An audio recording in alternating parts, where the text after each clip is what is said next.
Tibalah kita pada acara penting pada pagi hari ini adalah seminar. Dan seminar ini nanti akan disampaikan yang pertama oleh Dr. Agus Urip Purwoko, spesialis obstetri ginekologi konsultan Mars. Kepada moderator kita, Ibu Mila Nurbaita, Sarjana Sains Terapan dan Komoderator Sri Rahayu MKes. Kami silahkan untuk memandu acara. Assalamualaikum warahmatullahi wabarakatuh. Selamat pagi dan salam sejahtera bagi kita semua. Pagi hari ini merupakan hari yang sangat istimewa bagi teman sejawat bidan semua, karena pagi hari ini merupakan HUT atau Hari Ulang Tahun Ikatan Bidan Indonesia yang pada hari ini genap berusia 66 tahun. Perlu kita ketahui bersama, dengan seiring bertambahnya usia, 66 tahun merupakan usia yang sudah cukup bagi kita untuk semakin mengedepankan pelayanan yang berkualitas, baik pada ibu hamil, bersalin, sampai dengan seluruh siklus kehidupan wanita. Teman sejawat bidan semua, hari ini merupakan hari yang istimewa karena dengan kedatangan narasumber yang sangat istimewa dan dengan atensinya kepada kita sebagai seorang bidan, dengan segala kesibukannya, beliau bersedia untuk memberikan materi yang berjudul Mengawal Kehamilan Persalinan yang Aman. Dibawakan oleh Dr. Agus Urip Purwoko, spesialis obstetri ginekologi konsultan Mars. Kepada Bapak Agus Urip Purwoko, waktu saya diperkenankan. putar film dulu, silakan. Moga-moga keluar suaranya juga. Silakan dilihat.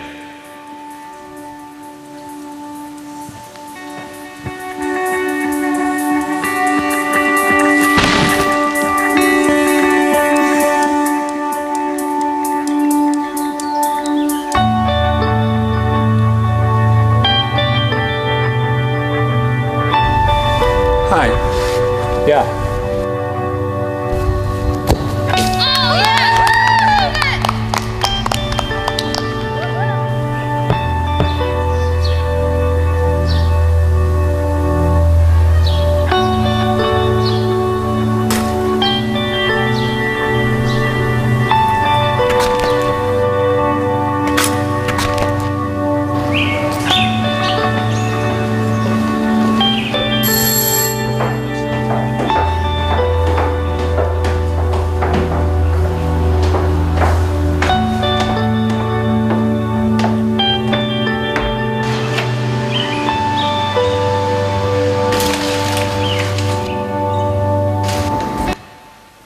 Kira-kira ada yang seperti ini enggak? Ada itu apa maksudnya? Ini nanti ada lanjutannya. Ya, ada lanjutannya. Kira-kira ada enggak bidan? Penasaran ya? Yuk dilanjutkan.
Ya, pesannya apa kira-kira?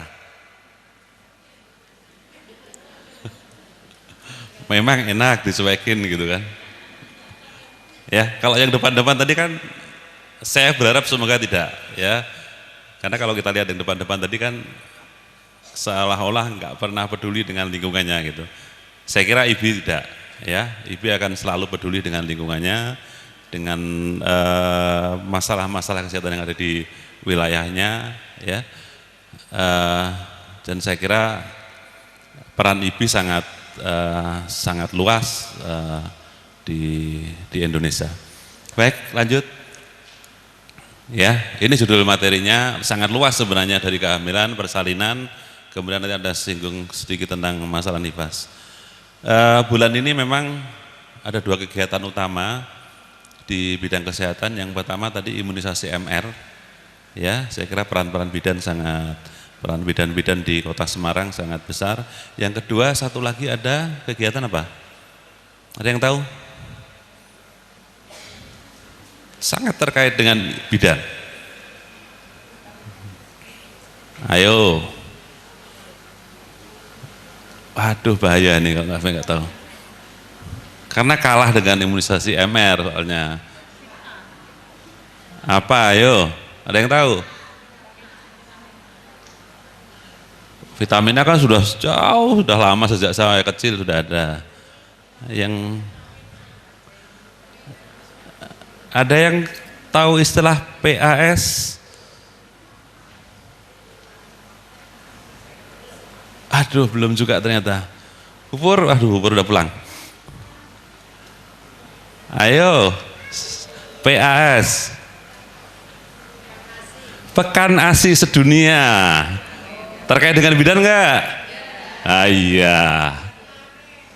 Minggu pertama di bulan Agustus. Sekarang minggu keberapa? Ya. Jadi selama 1 minggu, 1 pekan pertama bulan Agustus selalu diperingati sebagai Pekan ASI sedunia. Ya. Bahkan besok ada tuh di Car Free Day, kalau ingin ikut berperan ada tentang Pekan ASI sedunia. Iya, slide. Ini gambar lagi. Simple, sederhana. Bagaimana melatih bersenyum, melatih senyum, pakai apa itu? Pakai sumpit, ya, pakai sumpit, cukup sederhana. Kalau di kita mungkin pakai pensil kali ya, sumpit kan bukan budaya kita pakai pensil, ya, jangan pakai sonde, terlalu berat, pakai sumpit. Ini dilakukan oleh maskapai penerbangan di Cina, bagaimana mereka melatih pramugarinya. Sama sebenarnya, pramugari, bidan, dokter itu kan yang dihadapi adalah manusia. Ya. Jadi kalau yang customer service-nya itu tidak bisa senyum, tidak memberikan simpati dan empatinya, saya kira konsumennya atau kliennya akan merasa tidak puas. Bahkan ekstrimnya, saya nggak ada gambarnya, teman saya nggak tampilkan, sampai dilatih bagaimana dia berdiri yang sopan, itu menjepit kertas dengan paha. Coba bayangkan, kertas ditaruh di antara paha ini, suruh berdiri, kertasnya jangan sampai jatuh. Ya, itu sampai sebegitunya. Ya, ini dua slide saya sebagai pengantar slide ya. Jadi sekarang Indonesia ini masih ada masalah dengan kematian ibu, kemudian kematian bayi, ya. SDKI menyebutkan hampir setiap jam akibat kehamilan, ya, di Indonesia ini ya. Kalau di dunia sih malah setiap menit atau setiap detik, saya lupa, ya. Kemudian ada sekian bayi meninggal, ya. Bisa karena penyakitnya, bisa karena kematian aspek medis maupun aspek-aspek yang lain. Slide. Ya. Nah, sekarang terkait dengan kematian tersebut, bagaimana yang bisa dilakukan oleh bidan? Ya. Saya kira tugas-tugas ini sudah biasa kita lakukan. Tapi saya berharap ini tetap harus dilakukan ya, mengedukasi ibu hamil, ya. Begitu ketahuan hamil dianjurkan untuk periksa, ya. Jadi kalau dulu kita kenal trimester pertama itu 1 bulan sekali ya. Trimester pertama 1 bulan sekali. Terus kemudian trimester kedua juga 1 bulan sekali. Atau kalau program aja lah, program nasional itu 4 kali selama kehamilan. Ya. 4 kali itu apa saja?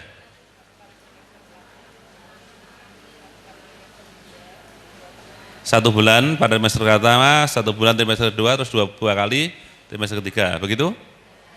Terus ya, terus kemudian lebih maju lagi 1 bulan sekali, ya sampai usia atau 4 minggu sekali sampai usia 28, ya. Terus kemudian 28 sampai 36 itu 2 minggu sekali. Kemudian 36 sampai melahirkan 1 minggu sekali. Ya, tapi sekarang eranya berubah sebenarnya, yang sekarang sedang digodok oleh teman-teman di spesialis, justru yang sering itu di awal. Ya. Karena di awal itulah yang menentukan sebenarnya mau jadi apa sih bayinya ini, ya, mau jadi apa kira-kira ibunya nanti gitu. Apakah dia kemudian akan menjadi preeklamsi, akan menjadi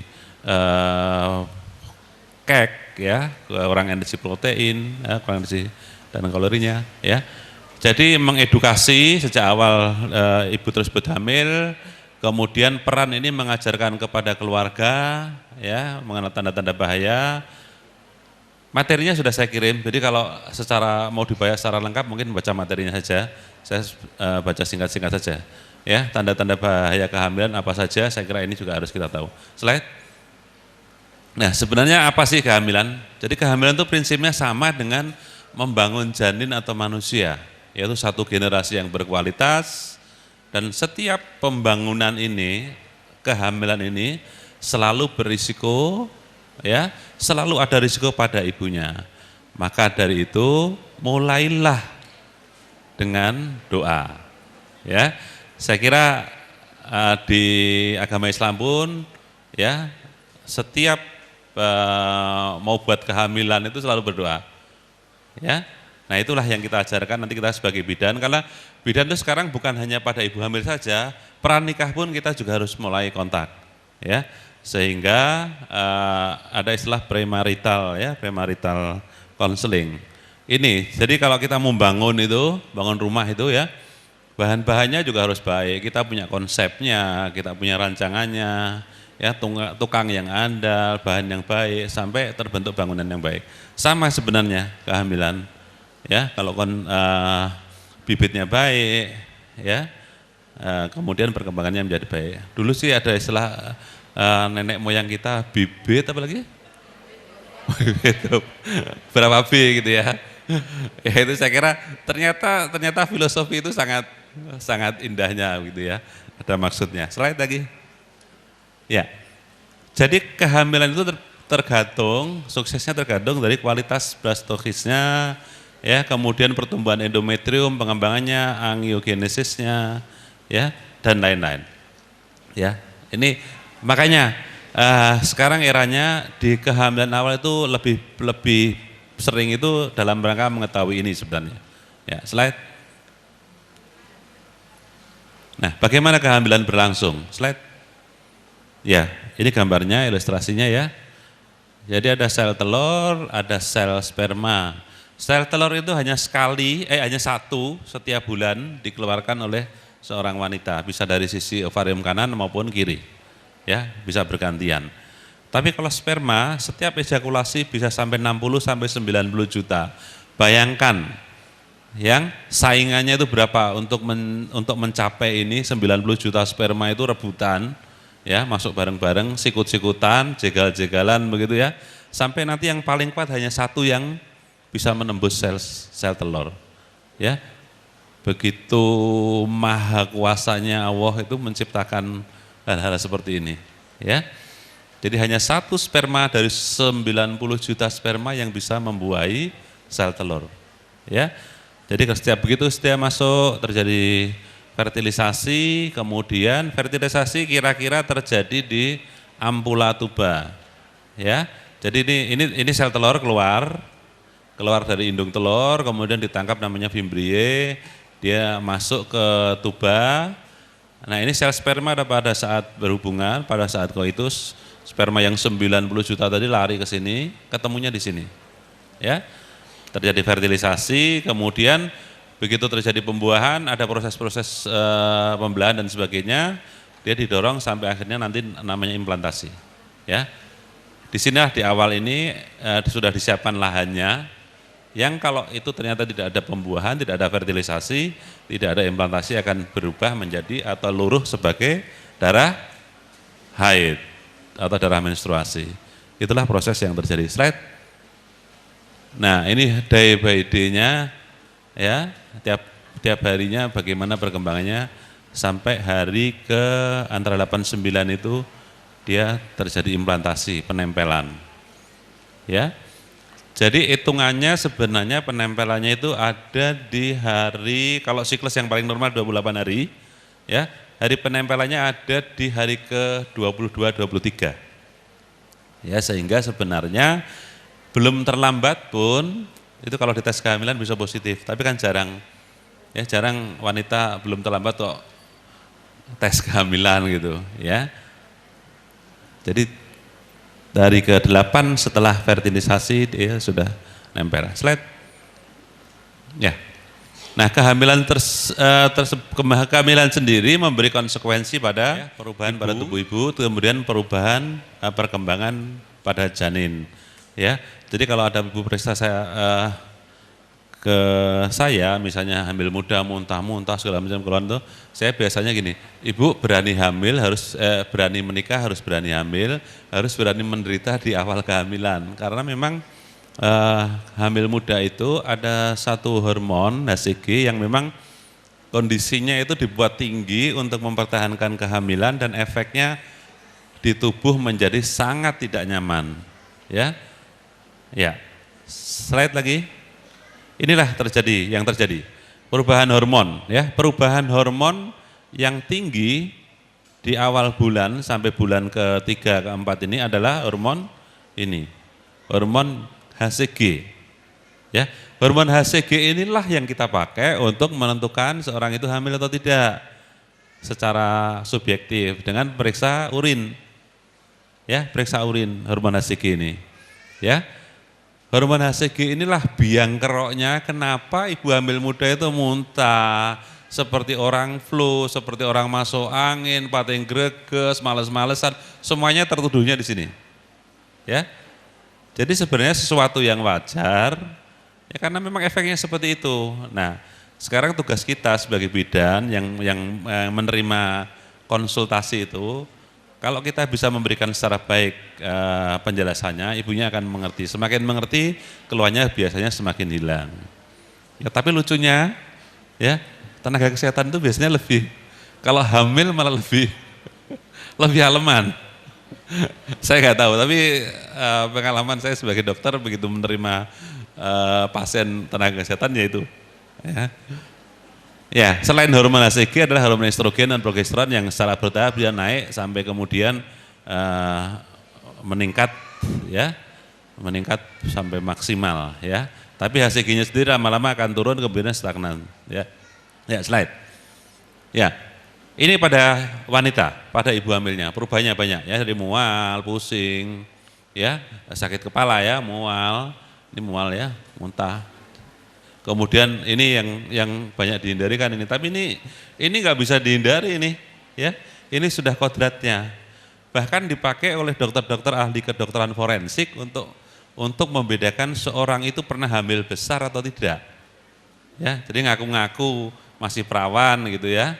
Karena kasus hukum dia menikah, nggak bisa, kedokteran forensik nggak bisa dibohongi. Pasti akan ada bekas, walaupun sekarang ada teknologi, dokter-dokter kulit itu menghilangkan, menyamarkan, tapi nggak akan bisa hilang sempurna, ya. Jadi ini stria tadi, ya. Terus, ya ini perubahan volume darah di ibu, ya. Jumlah darahnya juga akan makin meningkat, ya, seiring dengan usia kehamilan, ya, baik volumenya sendiri, kemudian juga sel darah merahnya. Ini yang normal, ya, ini yang normal. Slide lagi. Nah, ini yang tadinya bangkai aneh gitu, ya, seperti ini, kemudian makin maju ini, ya, Ini berbeda-beda ras ya. Contoh ini berbeda-beda ras. Ya. Jadi beratnya. Nah, kenapa sebenarnya ibu hamil itu pinggangnya sakit? Karena dia berusaha mempertahankan agar posisinya dia tidak jatuh ke sini. Ya. Kalau tulang belakang ini, selamat datang Pak Gono, Dr. Gono Sugono, ya. Kalau tulang belakang dan otot spinosus ini tidak kuat, ibu hamil itu nanti akan jatuh terus. Karena kehamilannya kan ada di depan. Kehamilannya di depan kalau tidak ditopang oleh tulang punggung yang kuat, ibu hamil akan cenderung lama-lama akan jatuh. Ya, tapi karena punya tulang punggung yang kuat yang berusaha dipertahankan, makanya akan tetap berdiri tegak walaupun sebenarnya pinggangnya sakit. Ya, makanya begitu sudah 5 bulan, mulailah ada keluhan pinggang sakit dan sebagainya. Itu tugas suami. Ya, sebelum tidur diisik-isik, dipijeti, itu tugas suami. Ya, slide. Nah, kemudian perubahan pada berat badan, ya, perubahan pada berat badan, penambahan berat badan, ya, itu akibat ya untuk bayinya sendiri, untuk uterusnya, ya, untuk cairan ketubannya, ya, banyak sekali. Ya, slide, please. Ya, ini ya. Perubahan penambahan berat badannya untuk apa saja sih, gitu ya? Pembesaran payudara, kemudian untuk plasentanya sekitar segini, ya, cairan amnionnya kira-kira 1 kilo, pembesaran uterusnya kira-kira segini, ya, cairan tubuh sendiri, ya, bayinya sendiri segini.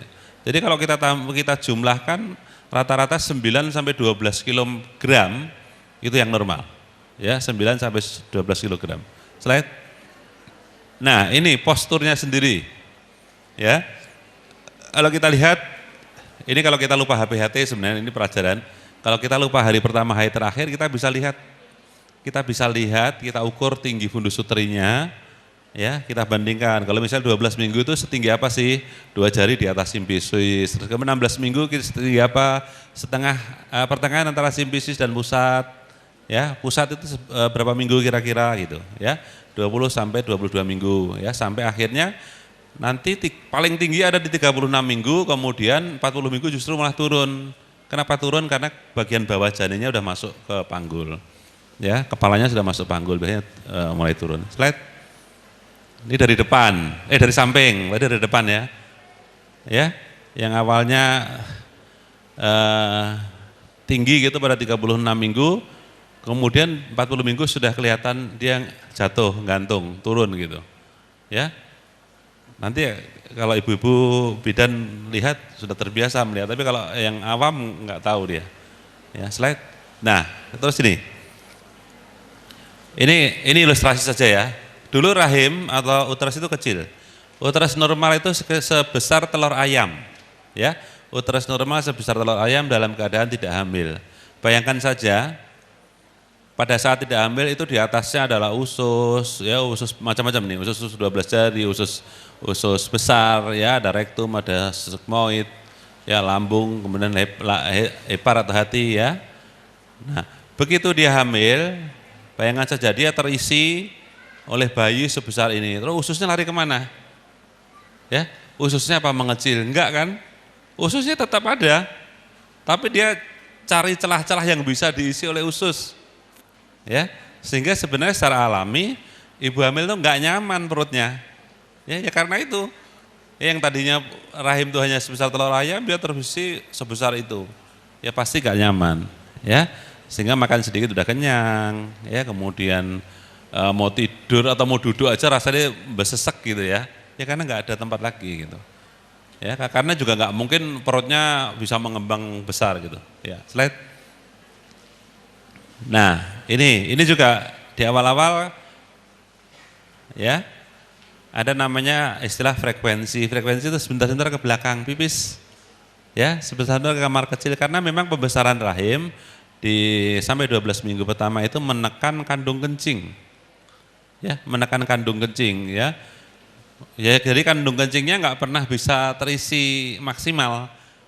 Begitu terisi air, urin langsung kepengen ke belakang, ya. Tapi keluhan itu pada pertengahan kehamilan, usia-usia pertengahan kehamilan, keluhannya akan hilang, ya, karena dia sudah lolos dari panggul naik ke atas, kandung kencingnya bebas. Tapi begitu nanti menjelang trimester ketiga akhir, ya kepalanya akan turun nekan lagi, ya.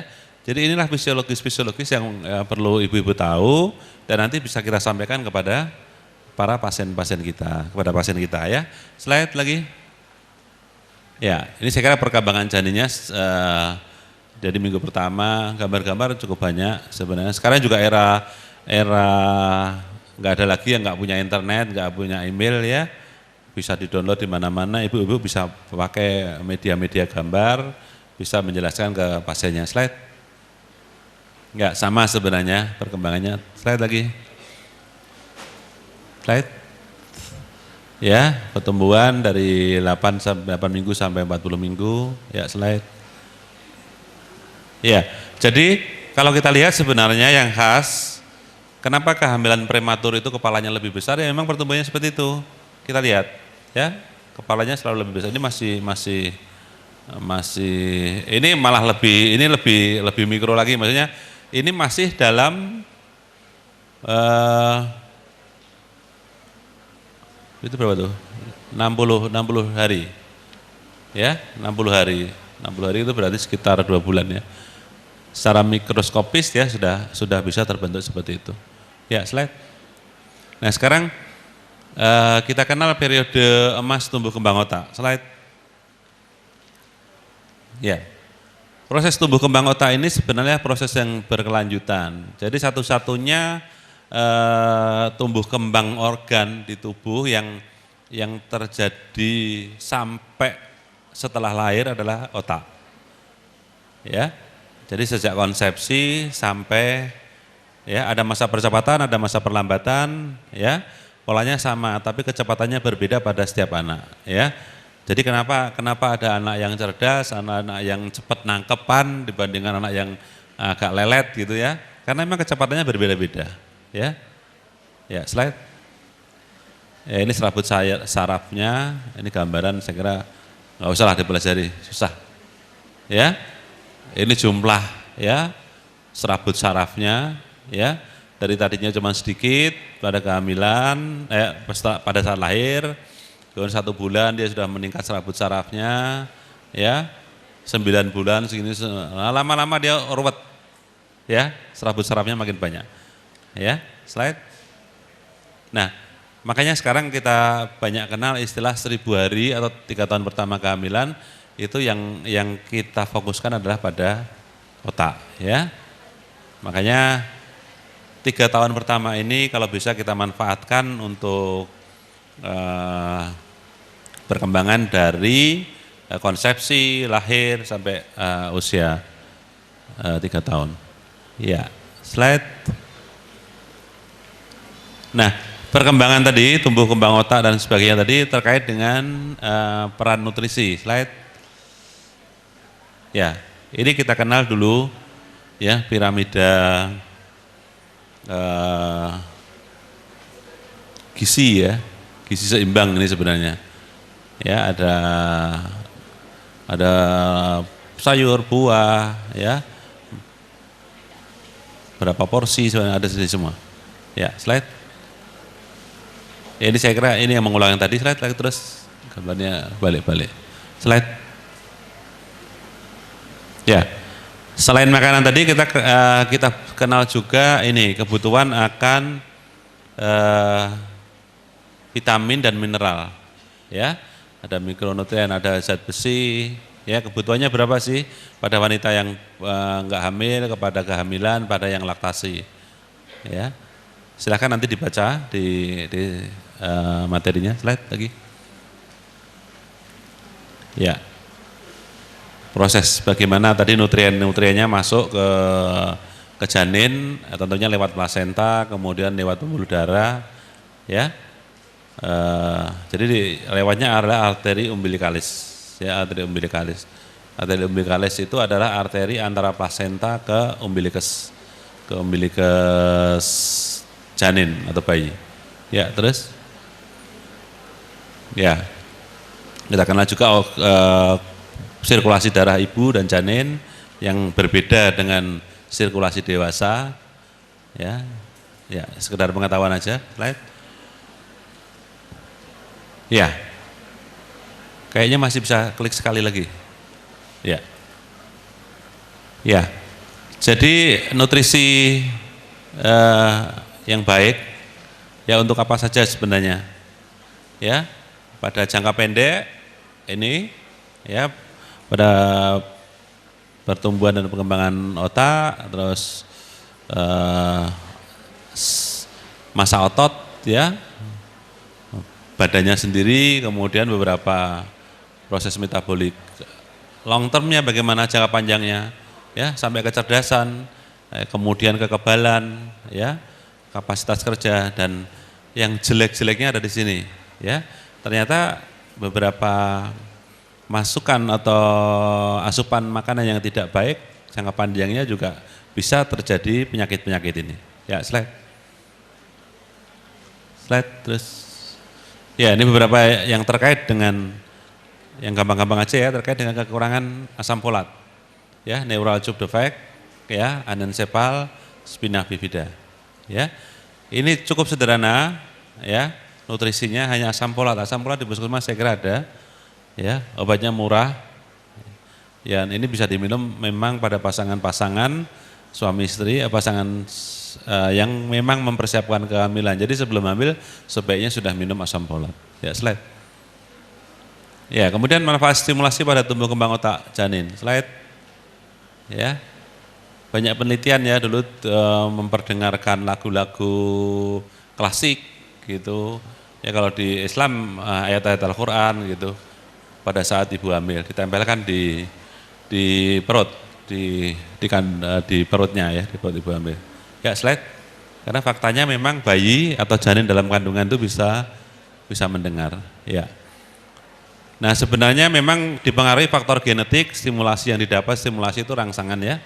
Nah, stimulasi pada 3 tahun pertama berdampak sangat kuat terhadap pertumbuhan dan perkembangan otak janin, perkembangan otak sampai dewasa. Ya, makanya 3 tahun pertama ini kita manfaatkan sebaik-baiknya. Kok balik? Oh, saya yang mungkin balik. Terus? Ya, ya. Jadi stimulasi di awal, ya baik stimulasi itu sebenarnya bisa dari stimulasi rangsangan sendiri maupun dari makanan tadi ya. Tidak hanya membangun bahan dasar tapi juga cabang-cabang bersarapan. Jadi sampai usia 3 tahun pertama otak 2 kali lebih aktif dibandingkan saat dewasa. Makanya sekarang yang masih jadi keluhan atau mungkin banyak ibu-ibu yang mengeluh, justru 3 tahun pertama ini pegangannya handphone. Ya, nah anak kita kan kita lihat ben meneng kasih handphone aja. Ya, nggak apa-apa sih, asal kita bisa ngatur waktunya dan kontennya kita atur gitu. Ya, pada ngeribetin kasih aja handphone, bermain sendiri, menang dia, diem. Ya, tapi sebenarnya tidak baik. Ya, kita rangsang dengan hal-hal yang lain. Ya, ya, slide. Saya bisa. Ya, inilah prenatal, postnatal, ada peran-peran di situ, gizi, kemudian hormon, infeksi, ya, stres, kemudian mekanis, imunitas, zat kimia, radiasi, dan oksigenasi. Kemudian yang postnatal yang ini, ya. Jadi dari prenatal, postnatal ini ternyata juga mempengaruhi perkembangan otak. Ya.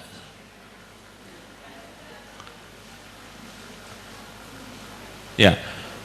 Vitamin prenatal sendiri, ya. Nah, selama kehamilan kita juga harus menganjurkan kepada ibu-ibu untuk mengonsumsi vitamin. Vitamin itu kalau kita istilahkan sebagai vitamin prenatal. Ya, apa saja sebenarnya? Ya, ada ini banyak sebenarnya, vitamin A, vitamin B, beta karoten, D, E. Nanti ibu-ibu bisa lihat di sini fungsinya untuk apa, sumbernya apa saja. Ya. Paling enggak untuk pengetahuan nanti bisa ibu baca di situ. Ya. Kemudian vitamin C apa saja, fungsinya apa? Antioksidan untuk melindungi jaringan dari kerusakan dan membantu tubuh dalam menyerap zat besi, ya. Makanya kalau memberikan sulfasferosus sebaiknya diberi vitamin C untuk membantu penyerapan. Ya. Jangan diberi teh, ya. Jadi nggak boleh minum vitamin kehamilan dengan minuman teh, ya. Kemudian vitamin B1 untuk apa? Sumbernya dari mana saja gitu. Ya. Ini vitamin B3, ada vitamin B6, ada asam folat. Ya, mencegah spina bifida, cacat tuba neural dan lainnya. Ada di mana saja? Jeruk, jus, ya, jeruk, jus jeruk, stroberi, banyak buah-buahan ternyata mengandung asam folat. Ya. Ya, kemudian kalsium, zat besi, protein. Ya. Zinc, ya ternyata seng itu juga membantu. Ya, membantu produksi insulin dan enzim. Ada di mana? Daging merah, unggas, kacang-kacangan. Ya. Baik. Terus kemudian mineral-mineral apa saja? Ada iodin, zinc saya kira diulangi tadi, selenium, magnesium, ya, kemudian ada biotin, ada tembaga, ya. Yang paling bawah itu tembaga, ya. Ada mangan, ya, kemudian ada potasium, ya. Ada DHA, inositol dan kolin. Inilah mineral-mineral yang mikronutrien yang kita butuhkan selama kehamilan dan fungsinya. Ya. Nah, kalau kita ringkas sebenarnya sebaiknya vitamin prenatal itu isinya ini. Ya, ada asam folatnya, ada tiaminnya, ada vitamin E-nya, ya. Saya kira banyak obat-obatan yang bisa kita dapat yang mengandung seperti ini. Kita lihat aja, ya. Enggak harus terlalu mahal, enggak harus mahal. Lihat aja dibandingkan kandungannya. Jadi saya kira kalau kita mau ngasih ibu hamil, lihat aja kandungannya sama harganya sekarang. Saya kira murah tapi bermanfaat, istilahnya sekarang gitu. Jangan mau murah kok selamat, tapi sekarang murah tapi selamat gitu. Ya, jadi jargonnya harus diganti. Kalau dulu kan murah kok jalur selamat, justru sekarang harus murah tapi selamat. Ya. Nah, kapan vitamin prenatal mulai digunakan? Ya, sebaiknya justru 3 bulan sebelum pembuahan. Ya, jadi memang ya muda-mudi yang memang mau menikah itu sebaiknya sudah disarankan untuk mengkonsumsi vitamin prenatal. Ya, jadi 3 bulan sebelum menikah. Ya, makanya sekarang ada konseling premarital itu fungsinya. Karena sebenarnya tabung saraf bayi, ya, yang membentuk otak dan tulang belakang berkembang selama bulan pertama kehamilan. Bahkan mungkin sebelum kehamilan disadari. Ya kan, karena belum terlambat ternyata udah hamil duluan. Sudah hamil sebenarnya tapi belum terlambat. Ya. Jadi kadang haidnya belum terlambat tapi itu sebenarnya sudah hamil. Ya, kemudian berapa lama? Ya.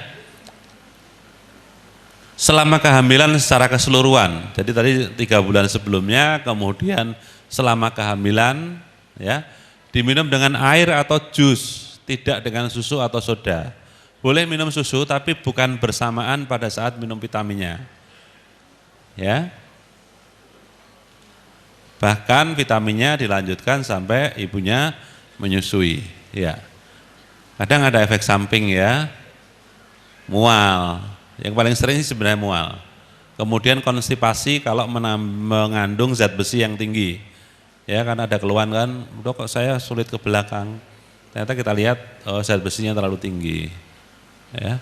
Kemudian ya, ini beberapa cara di mana kalau terjadi mual diminum pada malam hari bersama makanan ringan, ya.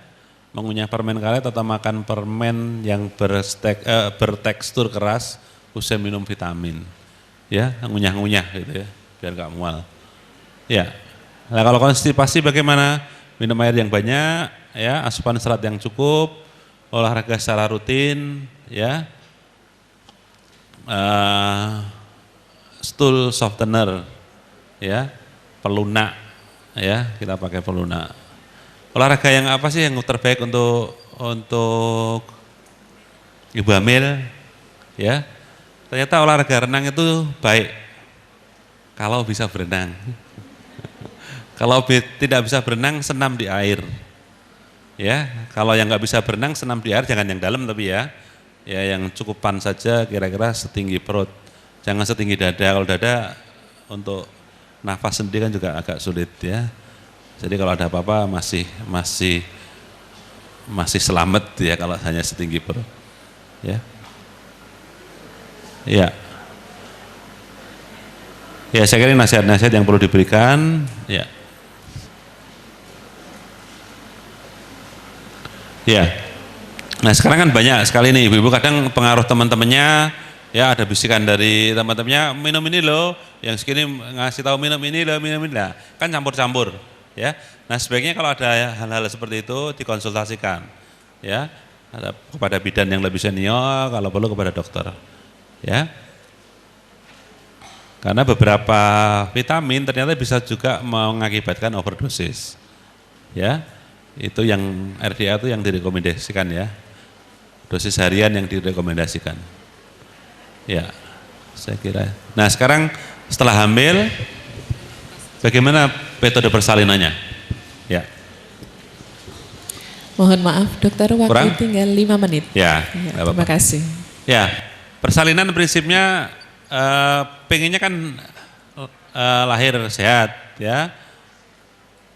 Ada beberapa metode persalinan yang ada sebenarnya, tapi yang penting kita harus mengenalkan kepada ibu hamil adalah mengenal tanda-tanda persalinan.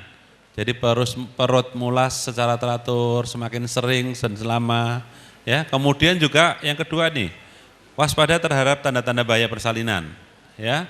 Keluar darah, keluar cairan, ya, terus proses-proses persalinan lama, demam, kejang, payudara bengkak, ini adalah tanda-tanda bahaya, ya. Terus, nah tanda-tanda bahaya persalinan yang lain adalah kejang-kejang, keluar darah dari jalan lahir, air ketuban keluar atau merembes. Yang harus dilakukan adalah pertolongan pertama pada fasilitas yang ada, kemudian dirujuk, ya, pada fasilitas kesehatan yang lebih lengkap. Ya, ini yang terjadi pada proses persalinan. Kalau ibu-ibu bisa lihat di sini, ini adalah serviks yang tidak dalam proses persalinan. Jadi kita lihat ini, yang merah ini masih panjang, masih tipis. Nah, mulai ada proses, ini yang merah tadi mulai memendek, ya, mulai memendek. Terus ini mulai membuka, mulai mendatar, ya. Ini yang namanya pembukaan lengkap. Ya. Nah, ini gambar-gambar seperti ini bisa dijelaskan juga kepada pasien, jadi dia punya gambaran. Apa sih yang terjadi pada saat proses persalinan. Sedangkan ini adalah mulut rahim dalam keadaan tidak pernah melahirkan atau belum pernah melahirkan. Ya, masih mulus ya. Kemudian proses persalinan, saya kira ini pada kala 2 ya. Hal-hal seperti ini perlu kita sampaikan kepada pasien kita. Sekarang pasien juga kadang perlu hal-hal seperti ini. Ya, terus proses pembukaan, proses pengeluaran, dan fase uri atau plasenta. Nah, prinsipnya ada 2, ada pervaginam dan perabdominam. Pervaginam itu lewat jalan bawah, jalan yang semestinya, sedangkan perabdominam lewat jalan lain atau operasi sesar. Ya, ada yang normal, yang pervaginam, ada yang pakai ekspokum, ada pakai forceps, ada persalinan manual aid itu kalau sungsang, bahkan ada perusakan janin kalau misalnya ada bayi meninggal, ya. Kemudian ada yang non alami adalah yang dengan induksi dengan obat-obatan, dengan memecah kantong ketuban. Jadi induksi itu adalah memacu atau istilahnya memacu proses persalinan. Ya. Kemudian ada penggunaan alat bantu persalinan tadi ya, indikasi ibu, ada indikasi janin. Indikasi ibu kalau terjadi preeklamsi, ada hipertensi, kemudian hal-hal ini tetap harus ada syarat ya, syarat-syarat untuk melakukan tindakan. Baik, ada forceps, ada vakum, ada seksio. Ini forceps, gambarnya seperti ini, ya. Di kita sudah jarang melakukan. Yang lebih banyak yang ini vakum, ya, disedot, ya. Yang makin meningkat sedaerah JKN yang ini seksio, ya. Ini untuk menyelamatkan bayi sebenarnya intinya, ya. Ada indikasinya ya, ada indikasinya, ada kontraindikasinya. Baik. Kekurangannya proses penyembuhan luka rahim menjadi lebih lama, ya, tidak boleh langsung ambil lagi. Biaya sebenarnya lebih mahal, ya. Kemudian sekarang yang banyak juga dicari adalah melahirkan tanpa rasa sakit, ya. Jadi setelah perembukaan 4 di tulang belakang diberikan anti sakit, obat anti sakit. Ya, jadi proses melahirkannya menjadi nyaman, ya sampai dijahit pun dia sambil bisa nyanyi-nyanyi gitu. Ya, ini gambaran ilahnya, ya. Ya, saya kira itu. Ya. Terakhir setelah lahir, ya. Setelah lahir yang harus kita lakukan pada bayi adalah apa? Sekarang yang dilakukan mengupayakan proses IMD, ya. Jadi IMD itu sudah nggak ada alasannya lagi tidak melakukan kecuali kalau ada kontraindikasi, ya. Jadi IMD saya kira harus dilakukan dimanapun, baik di bidan, di rumah sakit swasta. Sekarang IMD kita pakai. Ya, saya kira itu yang terakhir. Saya ada film lagi, mau diputar nggak kira-kira? Saya kira putar aja ya, nggak apa-apa ya. Ini terakhir lagu, tapi nanti ada ya. Kira-kira apa pesannya? Surprise, betul. Ya, jadi kita sebagai bidan, pemberi pelayanan gitu ya, harusnya bisa memberikan yang di luar harapan, di luar perkiraan dari pasiennya. Bukan di luar harapan yang jelek ya. Kalau tadi kan saya kira pengantinnya nggak pernah dia membayangkan akan dihibur oleh Maroon 5 gitu. Ya, dia terkaget-kaget, wah ada Maroon 5. Nah, bidan, dokter, rumah sakit, ya, bidan praktek mandiri gitu, bisa memberikan yang berlebih dibandingkan harapan pasiennya. Jadi itu pesan dari film ini. Ya, saya kira itu. Terima kasih. Assalamualaikum warahmatullahi wabarakatuh. Waalaikumsalam. Iya, kita beri aplaus sekali lagi buat Dr. Agus.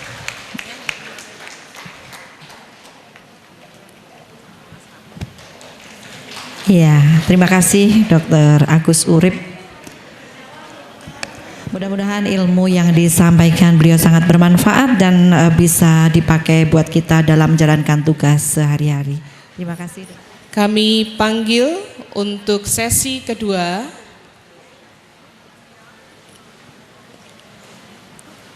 yang akan membawakan materi yang berjudul Bidan, Mengawal Kesehatan Keluarga dengan Layanan Holistik dan Berkesinambungan, Midwives, Women and Family. Dipersilahkan kepada Ibu Adelina Anastasia Aryo. Nanti adanya kompetensi. Kompetensi itu adalah kemampuan. Profesi bidan, apalagi bidan delima, itu mensyaratkan kompetensi tertentu. Ini saya buat waktu itu penelitian selama 2 minggu sama staf saya. Kami searching di internet gitu ya, karena kami nggak bisa tanya ke siapapun gitu ya. Oke, kompetensi lanjut. Kompetensi lanjut. Oke. Kan katanya ada pelaksana pengelola pendidik gitu ya. Ya, lanjut. Loh, kayaknya ada yang dilompatin, enggak ya? Oke, yaudah, apa-apa. Kompetensi pertama, nanti ada beberapa kompetensi. Yang pertama adalah DIR. Directiveness. DIR itu kepercayaan diri. Kepercayaan diri menggunakan power Anda. Anda bisa lihat, saya orangnya percaya diri nggak kira-kira? Yalah gitu ya. Kenapa saya percaya diri? Karena saya tahu banget fungsi saya sebagai, dalam hal ini sebagai entertain dan edukasi. Tapi yang saya tahu psikologinya Anda butuh entertain dulu baru edukasi gitu kan. Nah, dan saya bisa gini. Anda siapa? Bu, saya bidan. Loh, kok bisa Anda berkata bidan? Apakah Anda bisa? Saya percaya. Oh, Bu, saya IP-nya 3, itu nggak ngefek, itu bukan DIR. Anda bidan, kayak kemarin saya ceramah di Sragen ke 1000 bidan. Usianya 27, tapi mukanya tuh unyu-unyu 22 tahun, 21 tahun. Padahal udah punya anak 1. Saya bidan. Apakah yakin Anda bisa membantu saya melahirkan dengan selamat? Terus dia jawabannya, Seharusnya gimana? Anda, coba Ibu tanya, apakah ya, saya pura-pura bidan ya, lulusan, ya di mana aja. Apakah yakin? Apakah yakin kalau Anda bidan? Bisa, itu. Saya bidan. Ya. Bisa nolong saya sampai selamat anak saya. Oh, Lihat ya, bidan yang DIR, directiveness, ya, Dia yakin bahkan dalam menjawab pertanyaan. Apakah Anda yakin kalau Ibu bisa membantu persalinan saya? Dia agak meremehkan saya karena saya usia muda. Saya bilang gini, insya Allah Bu, saya menguasai SOP-nya dan standar melahirkan dengan katakanlah dengan aturan atau dengan kode etik. Insya Allah saya. Kalau Anda jawab kayak gitu, kira-kira gimana? Cukup nyaman kan? Enggak gini. Anda yakin bisa nolong saya? Ya bisalah. Saya bilang gini, ngapain saya ke bidan ini? Pakailah gitu loh. Bahkan pilihan kata-kata Anda itu kayak orang kayak saya tuh sensitif. Ya bisalah. Bisa Bu, insya Allah bisa. Kan enak begitu. Kalau Anda ceria yang unyu-unyu gitu, bisa? Insya Allah bisa dong Bu, kan saya bidan. Itu juga boleh. Tergantung kepribadian Anda. Tapi Anda dir gitu loh. Yakin dir? Kalau Anda nggak dir, nggak pede, itu lebih gampang ya. Tapi ini karena nggak ada waktunya, bedanya orang yang nggak percaya diri sama yang harga dirinya kurang tuh apa? Itu ada bedanya ya. Tapi saya nggak ada waktu, kapan-kapan. Lanjut, yang kedua. SCF itu adalah kepercayaan diri. Kalau dir tadi dia menggunakan posisi dia sebagai suatu keyakinan. Ini keyakinan bahwa dia mampu gitu ya. Nanti ada, kalau Anda mau tanya boleh, ada empat pilar seseorang PD ya, tapi nggak saya bahas sekarang karena saya ada juga bukunya di situ ya. 4 itu bahkan buat anak-anak PAUD anak-anak PD itu dari usia lahir 0 hari. Ada itu ya, psikologi ya, ini saya ngomong psikologi. Lanjut. Bidan itu juga harus kerjasama ya. Makanya bidan itu nanti kan bisa kerjasama, misalnya di rumah sakit atau di puskesmas, dia harus kerjasama. Lanjut. Nah, bidan itu harus customer service orientation. Bukan sekedar kaya atau miskin, itu kan lagunya. Tapi bisa juga yang tua atau muda. Betul? Ya, gue dapat bumil tua. Ya, aku dapat bumil kayaknya MBA nih, MBA. Anda seharusnya tidak membedakan mau dia MBA kayak mau dia sarjana hukum kayak, salah ya. Merit by accident kayak, hamil sebelum menikah kan gitu. Seharusnya itu juga itu menjadi tata laksana yang Anda harus layani, betul? Tidak masalah dia kulitnya warna putih kayak hitam kayak kaya kayak miskin, BPJS kayak nggak BPJS kayak, begitu kan? Karena memang kadang-kadang kita membedakan, wah BPJS, gue dapatnya 3 bulan lagi, nggak cair-cair, gitu. Males-malesan kita ya, akhirnya mukanya nggak kita lihat misalnya. Lanjut. Nah ini penting ya, Anda boleh catat yang belum saya di materi saya.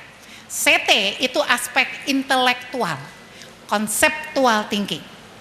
Jadi conceptual thinking adalah ada kasus muntah-muntah, pendarahan, ya mual-mual, trimester kedua, ya kan? Ini kehamilan ketiga. Kesimpulannya apa? Nah itu CT, conceptual thinking itu mengambil kesimpulan. Bidan yang knowledge-nya kurang tentang informasi yang tadi dikasih Dokter Agus misalnya, ya mukanya pucat, ya, terus berat badan turun, ya, ada gejala-gejala depresi ya, tidak mau makan, bangun tidur malah capek, ya, itu kan gejala depresi. Tapi Anda nggak ngerti itu gejala depresi, oh dia stres gitu, sederhana aja Anda ngomong dia stres. Padahal beda stres sama depresi itu hal yang berbeda. Stres itu kita malah pengennya makan ya. Depresi kita malah lebih sulit ya, perasaan tidak bahagianya tinggi. Jadi CT itu adalah seberapa banyak nanti berasas atau berlandaskan seberapa banyak pengetahuan yang Anda miliki untuk nanti mengambil kesimpulan. Data, kesimpulannya apa? Itu CT. Kemampuan menarik garis merah. Lanjut. Ada lagi tugasnya yang satunya lagi. Lanjut Mbak. Halo. Lanjut. Ya, AT. AT itu lain lagi. Ada bumil datang. Waduh. Ya. Kasusnya ini ya. Ini muntah-muntah. Kenapa ya? Muntah-muntah 2 hari. Oh sebabnya mungkin ini ya. Apa mungkin ini? apa mungkin ini, atau mungkin ini. Jadi dia menganalisa menjadi yang lebih kecil. Nah itulah AT. AT adalah aspek dari intelijensi. Yang saya tahu CT sama AT memang itu keterampilan yang genetik sebenarnya, kemampuan yang genetik. Tetapi kalau Anda ingin meningkatkan, Anda meningkatkan dari knowledge-nya dan latihan diskusi. Hanya itu. Kalau saya paling tinggi yang ini. Dari dulu yang ini. Jadi kalau ada kasus, saya lebih tertarik. Kalau nggak ada kasus, saya nggak tertarik. Jadi klien-klien saya rata-rata kasusnya berat. Makanya saya lagi saya sudah ngambil psikologi forensik, itu AT dan CT-nya kepake banget. Kenapa begini ya, kenapa begitu ya. Jadi nanti habis AT dianalisa CT, AT lagi CT lagi. Jadi AT dan CT dipakai terus selama Anda menjadi bidan. Lanjut. Ada IU, interpersonal understanding. Itu kalau bahasa Indonesianya adalah empati, memahami orang dari kacamata orang lain. Itu empati. Anda bisa tahu kenapa orang-orang tertentu takut melahirkan. Jadi saya waktu digigit kucing kemarin ini, saya digigit kucing 6 minggu yang lalu, saya menolak waktu itu, saya udah kedua UGD, Karyadi dan Ungaran. Saya nunggu dokter saya, karena saya percaya sama dokter itu, saya nggak terlalu percaya dokter-dokter tertentu gitu, saya percaya sama dokter itu. Terus saya masuk dirawat di opname, karena digigit di sini, saya disuruh diinfus di sini. Saya bilang kalau diinfus mendingan kagak jadi opname. Anda tahu saya takut banget jarum gitu. Dokternya kayaknya paham, dia dokter internis, ya udah. Tapi disuntik ya, padahal dia tahu saya takut suntik. Tapi kan disuntik cuma sebentar ya. Tapi Alkisah disuntiknya sampai beberapa kali karena nggak masuk-masuk itu ya, karena saya ketakutan gitu ya. Anda harus tahu situasi orang itu gimana. Ya main asal bakbuk gitu ya. Anda nggak mempersiapkan bumil lebih dahulu. Makanya kadang-kadang pada saat kontrol bumil Anda harus peka dengan situasi bumil. Namanya IU. Orang yang empati atau interpersonal understanding itu nggak mungkin dia akan konflik berkepanjangan dengan pasangannya, dengan anaknya, dengan orang lain. Oke, sebentar. Cukup, ya. Lanjut, sebentar. Kesimpulannya belum. Oke, lanjut. Lanjut ke halaman yang kesimpulan. Lanjut.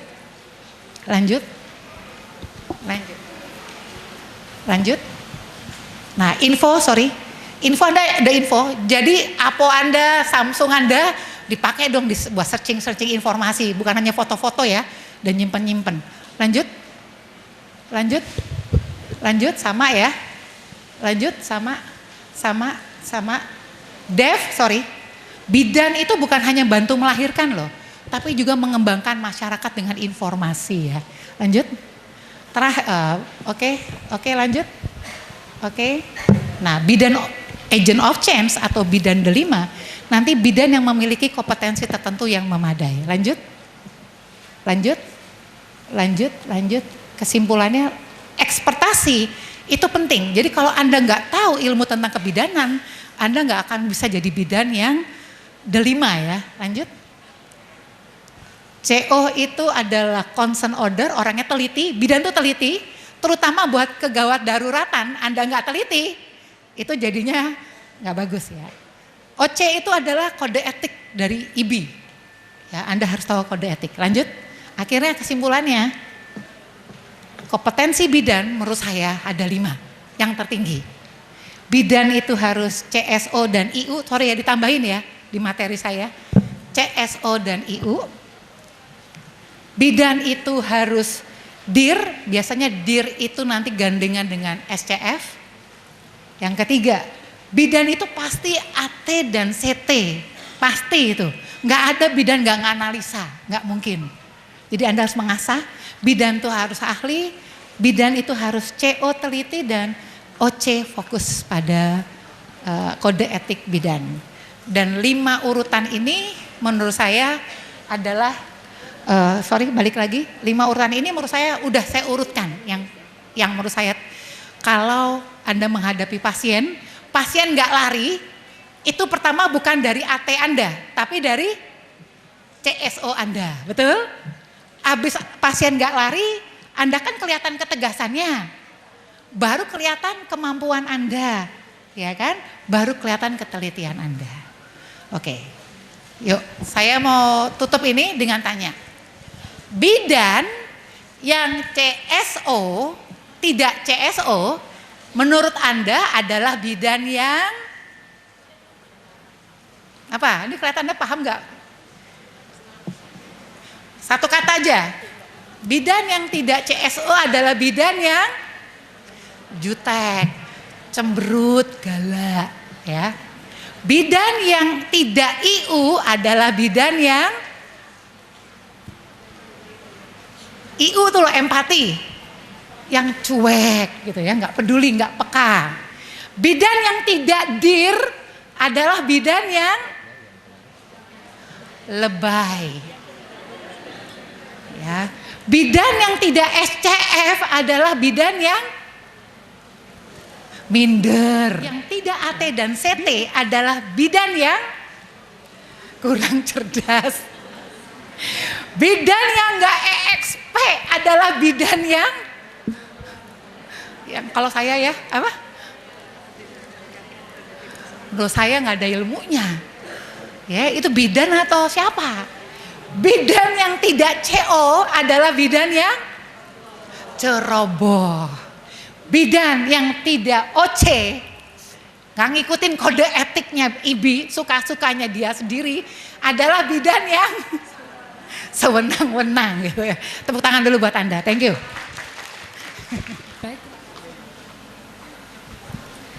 Baik, kita beri aplaus sekali lagi buat Bu Adel. Terima kasih atas ilmunya. Barangkali teman-teman akan berkonsultasi, beliau sangat bisa untuk Untuk session yang ketiga, langsung saja kami panggil untuk narasumber ketiga. Kami panggil Dr. Sugono, MSI Med Spesialis Obstetrik Ginekologi, untuk ke depan menyampaikan materinya, dokter. Sebelumnya kami bacakan dulu kurikulum vitae Dr. Sugono. Nama lengkap Dr. Sugono MSI Med Spesialis Obstetrik Ginekologi. Bisa dibaca. Pendidikan Fakultas Unsiah Banda Aceh, lulus tahun 1998. Kemudian mengambil spesialis di obstetrik ginekologi Fakultas Universitas Diponegoro, tamat tahun 2008. Kemudian mengambil magister biomedis di Fakultas Undip juga, lulus tahun 2008. Kemudian riwayat pekerjaan di Rumah Sakit Umum Daerah Kota Sabang Aceh mulai tahun 1998 sampai dengan tahun 2010. Kemudian RSU Sunan Kalijaga Demak tahun 2010 sampai dengan tahun 2012. Kemudian untuk pekerjaan, sekarang bekerja di Rumah Sakit Ibu dan Anak Kusuma Praja Semarang. Beliau juga praktek di Rumah Sakit Mantiwiloso Dr. Cipto Semarang dan juga di Rumah Sakit Telogorejo Semarang. Beliau juga sebagai staf pengajar di Fakultas Universitas Wahid Hasyim Semarang. Kepada Dr. Sugono yang akan menyampaikan materi tentang kontraseptif update, oral kontraseptif update ya dok. Kami berikan waktu 45 menit. Terima kasih. Baik, terima kasih. Selamat siang ibu-ibu sekalian. Selamat siang. Masih semangat ya Bu? Ya, tadi udah psikolog tampil jadi kita semangat lagi ya. Ya, baik. Ya, pertama saya ucapkan terima kasih kepada IBI yang telah berkenan mengundang saya untuk cawe-cawe ikut bicara di sini ya. Kemudian juga terima kasih untuk PT Bayer yang telah mensupport kita sehingga kita terbantu untuk bisa melaksanakan acara pada siang hari ini. Ya, saya senang sekali, luar biasa. Saya lihat ibu-ibu bidan ini masih semangat ya, semangat. Nggak nyangka saya sebanyak ini yang hadir. Saya pikir dikit, ternyata beramai ya. Ternyata ibu-ibu bidan masih semangat ya, masih semangat. Baik, pada siang hari ini saya diminta menyampaikan tentang beberapa obat kontrasepsi oral ya. Kontrasepsi oral mungkin ini sering kita gunakan dalam praktek sehari-hari, sering ditanyakan oleh pasien. Nah, sehingga nanti dengan mengikuti presentasi ini kita lebih paham ya, yang mana sih yang kita pilih seperti itu ya. Baik, coba slide. Ini memang slide-nya ini terbatas, tapi nanti kalau ada diskusi boleh lebih dari ini ya. Tidak hanya satu produk, tapi produk lain, kemudian juga tentang hal-hal yang boleh, silakan. Kita mulai ya. Nah, kalau metode kontrasepsi ya, untuk memilih kontrasepsi, satu memang kalau bisa ada yang ideal seperti itu. Namun tidak ada yang 100% ideal ya, ada kelebihan dan kekurangan masing-masing ya. Dari beberapa metode kontrasepsi, coba sekarang kita lihat, kita bicarakan satu diantaranya adalah kontrasepsi oral ya, kontrasepsi oral. Terus lah, kenapa sih kita bicarakan kontrasepsi oral pada kali ini ya? Nah, kita lihat pada slide. Di sini ada istilah PEL index, tentu ibu-ibu sudah paham tentang ini. PEL index itu adalah menunjukkan kehandalan suatu metode kontrasepsi ya. PEL index itu berarti angka berapa sih kehamilan yang terjadi di antara 100 akseptornya di dalam 1 tahun, itu PEL index. Kita lihat di sini kalau kontrasepsi oral, terutama yang kombinasi ya. Kombinasi tentu ada 2 hormon ya, hormonnya estrogen dan progestin ya, progestin. Angka PEL indeksnya paling rendah di sini 0,05 ya, 0,05 sampai 0,09 ya. Kemudian ya yang lain juga tidak setinggi kalau kontrasepsi oral kombinasi ya. Kemudian ada injeksi, kemudian ada juga yang IUD yang ada hormonnya. Iya, kita beri aplaus sekali lagi buat Dr. Sugono. Iya, mudah-mudahan ilmunya bermanfaat. Terima kasih kami sampaikan kepada moderator Bu Mila dan Bu Yayu.